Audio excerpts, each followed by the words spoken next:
जिस देश का जन्म ही एक विवादास्पद सिद्धांत पर हुआ हो, क्या उसका भविष्य स्थिर हो सकता है? आपने सही समझा, हम बात कर रहे हैं पाकिस्तान की, जो 2 नेशन थ्योरी पर बना था, पर अब 4 रास्तों पर खड़ा है। पाकिस्तान की राजनीतिक स्थिति को देखते हुए कई सवाल खड़े होते हैं। क्या वहाँ फिर से सेना तख्ता पलट करेगी? क्या सीरिया जैसी अराजकता फैलेगी? क्या भारत सीमित युद्ध के जरिए उसे अंदर से तोड़ देगा या पाकिस्तान कई टुकड़ों में बंट जाएगा?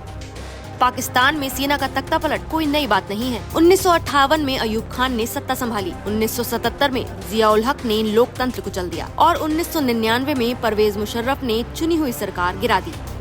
आज फिर वही माहौल बन रहा है। जनरल आसिम मुनीर की नीतियों से सेना के भीतर ही असंतोष उभर आया है। मार्च 2025 में मेजर, कैप्टन और कर्नल रैंक के अधिकारियों ने आसिम मुनीर को एक खुला पत्र लिखा। उन पर लोकतंत्र कुचलने, सेना को राजनीतिक हथियार बनाने और देश को आर्थिक तबाही की ओर धकेलने का आरोप लगाया गया। कुछ रिपोर्टों में कहा गया कि 500 जवानों ने एक साथ इस्तीफा दे दिया है। हालांकि सेना ने इस दावे को खारिज कर दिया। पाकिस्तानी सेना के भीतर अगर ये बगावत गहराई तो कोई दूसरा जनरल आसिम मुनीर को हटाकर सत्ता अपने हाथ में ले सकता है, जैसा इतिहास में बार बार हो चुका है। सीरिया कभी पश्चिम एशिया का स्थिर देश था, पर गृह युद्ध ने उसे राख कर दिया। पाकिस्तान में भी वही संकेत दिखने लगे हैं।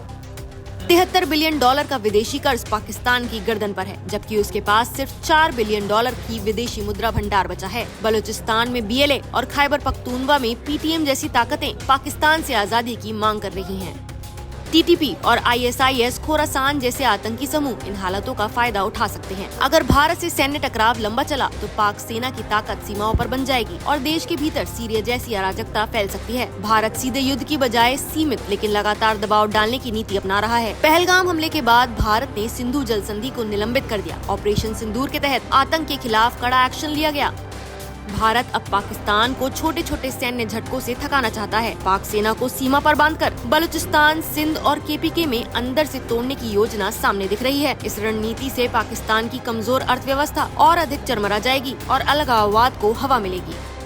अगर हालात इसी तरह बिगड़ते रहे तो पाकिस्तान का दोबारा बंटवारा हो सकता है।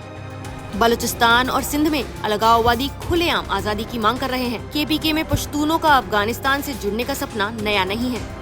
अगर इन इलाकों ने स्वतंत्रता की घोषणा की तो भारत संभवतः उन्हें सबसे पहले मान्यता देगा और अफगानिस्तान या ईरान जैसे पड़ोसी देश भी धक्का देने लगेंगे। इस बार पाकिस्तान को कोई बचाने नहीं आएगा, क्योंकि उसके भीतर की आग अब काबू से बाहर है। पाकिस्तान एक विचार था जो जमीनी हकीकत से कभी मेल नहीं खा सका और अब वो विचार अपने ही विरोधाभासों में दम तोड़ता नजर आ रहा है।